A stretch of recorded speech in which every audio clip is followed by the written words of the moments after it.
Bismillahirrahmanirrahim. Assalamualaikum warahmatullahi wabarakatuh. Perkenalkan, nama saya Nurul Fatimah Hasim, perwakilan dari kelompok 6. Di sini saya akan menjelaskan materi dari makalah kami yang berjudul Peranan Kompensasi dalam Manajemen Sumber Daya Manusia. Hubungan motivasi dengan kompensasi. Motivasi memiliki hubungan yang erat dengan sikap dan perilaku yang dimiliki oleh seseorang. Sikap yang ada pada setiap individu berinteraksi dengan nilai-nilai, emosi, peran, struktur sosial, dan peristiwa-peristiwa baru yang bersama-sama emosi dapat dipengaruhi dan diubah oleh perilaku.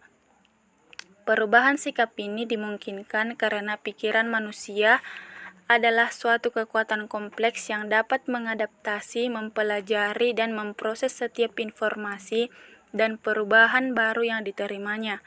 Motivasi itu sendiri dapat diartikan sebagai keadaan dalam diri pribadi seseorang, sehingga orang tersebut terdorong untuk melakukan suatu kegiatan atau aktivitas. Oleh karenanya, motivasi mempunyai sifat yang tidak akan lepas dari sifat manusia itu sendiri, di mana manusia secara individual mempunyai kualitas eksistensi diri yang berbeda-beda antara satu dengan yang lainnya. Tiap-tiap individu mempunyai latar belakang dan sikap yang berbeda-beda terhadap rangsangan yang ada, sehingga motivasi yang muncul pada tiap-tiap individu pun berbeda-beda. Beberapa cara dapat digunakan para pemimpin, khususnya dalam perbankan syariah, untuk memberikan motivasi positif terhadap bawahannya, seperti penghargaan terhadap pekerjaan yang dilakukan, penghargaan khusus secara pribadi, kompetisi, partisipasi, kebanggaan atau kepuasan dan materi. Cara untuk meningkatkan prestasi kerja, motivasi dan kepuasan kerja karyawan perbankan syariah adalah dengan memberikan kompensasi. Kompensasi adalah semua pendapatan yang berbentuk uang, barang langsung atau tidak langsung, yang diterima karyawan sebagai imbalan atas jasa yang diberikan kepada perusahaan. Jenis-jenis kompensasi atau metode pemberian kompensasi. Dalam perbankan syariah, jenis-jenis kompensasi terbagi menjadi dua, yaitu kompensasi finansial dan kompensasi non-finansial. 1. Kompensasi finansial. Kompensasi finansial adalah bentuk kompensasi yang dibayarkan kepada karyawan perbankan syariah dalam bentuk uang atau jasa yang mereka sumbangkan pada pekerjaannya. Kompensasi finansial terbagi menjadi dua, yaitu A. Kompensasi langsung. Kompensasi langsung merupakan kompensasi yang dibayarkan secara langsung baik dalam bentuk gaji pokok atau base payment maupun berdasarkan kinerja atau bonus dan insentif.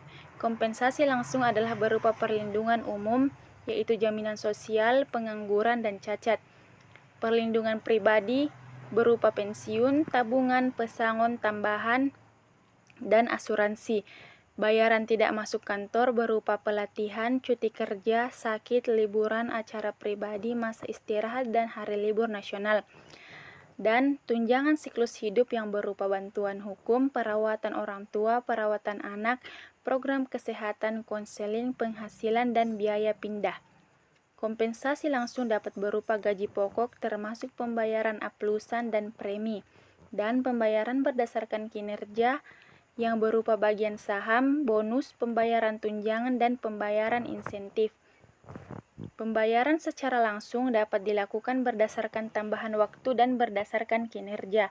Pembayaran yang dilakukan atas dasar waktu bagi pekerja kasar atau dikenal dengan istilah blue collar workers biasanya dibayarkan dalam bentuk upah per satuan unit pekerjaan dan per jam atau per hari. Sedangkan bagi pekerja administrasi, manajer profesional dibayar dalam bentuk gaji. Mereka diberi imbalan berdasarkan lamanya periode waktu seperti seminggu, sebulan, dan tahunan. B. Kompensasi tidak langsung. Kompensasi tidak langsung merupakan kompensasi yang dibayarkan dalam bentuk uang tetapi sistem pembayarannya dilakukan setelah jatuh tempo atau pada peristiwa-peristiwa yang terjadi di masa yang akan datang yang telah disepakati sebelumnya. Pembayaran tidak langsung atau indirect payment dapat dilakukan dalam bentuk tunjangan seperti asuransi, liburan atas biaya perusahaan, dan dana pensiun. Pembayaran tidak langsung akan diberikan kepada seluruh karyawan, baik yang bekerja pada bidang produksi maupun administrasi. Para karyawan akan mendapatkan sejumlah pembayaran dari perusahaan pada waktu dan sesuai dengan kebutuhan yang ditentukan.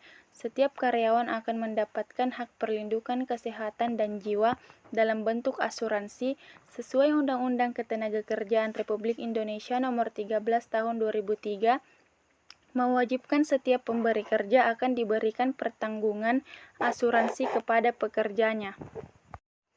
Yang kedua, kompensasi non-finansial. Kompensasi non-finansial merupakan imbalan yang diberikan kepada karyawan perbankan syariah bukan dalam bentuk uang, tetapi lebih mengarah pada pekerjaan yang menantang, imbalan karir, jaminan sosial, atau bentuk-bentuk lainnya yang dapat menimbulkan kepuasan kerja. Imbalan non-finansial berupa imbalan karir, di mana rasa aman, pengembangan diri, fleksibilitas karir, dan peluang kenaikan penghasilan. Dan imbalan sosial yang berupa simbol status, pujian dan pengakuan, kenyamanan tugas dan persahabatan. Atau dapat dikatakan bahwa jenis kompensasi ini berupa berkaitan dengan kepuasan kerja yang diterima setiap pekerja. Kepuasan kerja yang diterima seorang pekerja tidak selamanya dapat dinyatakan dalam bentuk uang atau Pembahasan yang keempat yaitu tujuan pemberian kompensasi dalam perbankan syariah.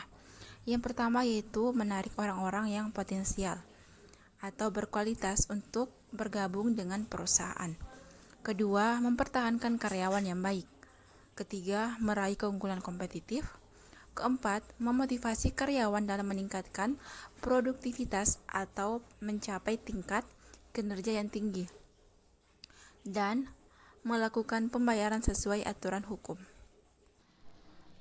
Pembahasan terakhir yaitu faktor-faktor yang mempengaruhi kompensasi dalam perbankan syariah.